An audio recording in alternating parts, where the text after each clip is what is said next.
జుక్కల్ శాసనసభ్యులు మిత్రుడు కాంతారావు గారు మాట్లాడాలనుకుంటున్నాను. దయచేసి సమయంను దృష్టిలో పెట్టుకుని. సభకు నమస్కారం. వేదికను అలంకరించినటువంటి పెద్దలకందరికీ శిరస్సు వంచి నమస్కరిస్తా ఉన్నా.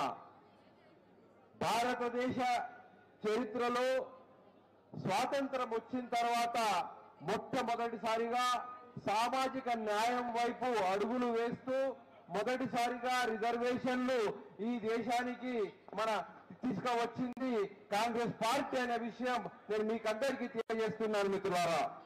ఆ రోజు పండిత్ జవహర్ లాల్ నెహ్రూ నుంచి తీసుకుంటే మరి ప్రతి కాంగ్రెస్ ప్రధానమంత్రి ఇక మొన్న మన్మోహన్ సింగ్ వరకు బీసీల వైపు, వెనుకబడిన జాతుల వైపు, బడుగు వర్గాల వైపు మొగ్గు చూపుతూ వారికి ప్రాతినిధ్యం వహించాలి, అన్ని రంగాలతో పాటు రాజకీయంగా కూడా ప్రాతినిధ్యం వహించాలి అని చెప్పేసి సదుద్దేశంతో సామాజిక న్యాయం కోసం పోరాటం చేసినటువంటి చరిత్ర కాంగ్రెస్ పార్టీకి ఉందని చెప్పేసి మరి ఒకసారి తెలియజేస్తా ఉన్నా మిత్రులారా.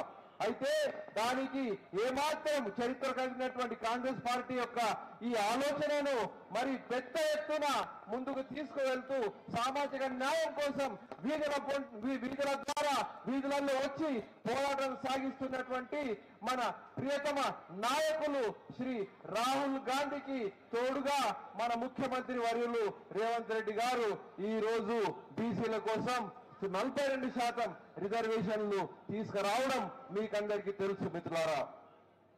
కాంగ్రెస్ పార్టీ ప్రతి అంశంలో, ప్రతి విధానంలో కూడా వెనుకబడిన వర్గాలకు, బడుగు వర్గాలకు తగినటువంటి న్యాయం చేయాలని చెప్పే దిశగా పరిగెడుతున్న విషయం మీకందరికీ తెలుసు. ఈ రోజు మన మధ్య ఉన్నటువంటి మన నాయకుడు, మన కాంగ్రెస్ పార్టీ రాష్ట్ర రథసారథి మహేష్ అన్న కూడా బీసీ వర్గానికి చెందిన విషయం మనకందరికీ గర్వకారణం అని చెప్పి తెలియజేస్తున్నా. మిత్రులారా, ఈ రోజు ఇక్కడ గుమిగూడినటువంటి అంశం మీకందరికీ తెలుసు. ఈ నెల 15వ తేదీ నాడు బీసీల యొక్క ఆత్మగౌరవానికి సంబంధించినటువంటి సభ ఏర్పాట్ల కొరకు ఈ సన్నాద్ధం చేస్తున్నటువంటి సభ ఇది. అయితే మన బీజేపీ ప్రభుత్వం చేస్తున్నటువంటి దొంగ తిరుగుడు వాళ్ళ లక్షణాన్ని మనం ఈ రోజు ఈ సభ ద్వారా దేశం మొత్తం అందరికీ చాటి చెప్పాల్సిన అవసరం ఉంది.